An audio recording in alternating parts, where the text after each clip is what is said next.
Одним из центральных звеньев в системе коррекции личности детей с ограниченными возможностями здоровья и с детьми-инвалидами является работа по развитию эмоционально-волевой и познавательной сферы. Арт-терапия – это вид психотерапии и психологической коррекции, основанный на искусстве и творчестве. Это наиболее доступный и эффективный метод коррекции и гармонизации психоэмоционального и личностного состояния как для ребенка, так и для взрослого. На мой взгляд, детство – это один из важнейших этапов формирования каждой личности, безусловно. Это этап первой социализации, адаптации в мире. Но, к сожалению, зачастую дети с ограниченными возможностями здоровья лишены привычных для детей радостей.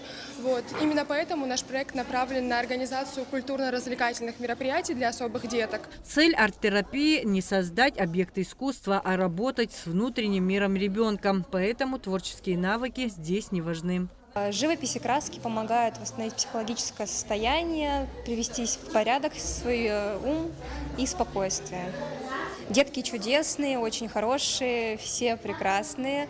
С ними мы сегодня проходим, первое занятие у нас было, мы знакомились с цветами, как их смешивать, какой цвет с каким смешать для того, чтобы получился там определенный оттенок. Дальше мы с ними пройдем, что такое пейзаж, и окончательный у нас будет этап.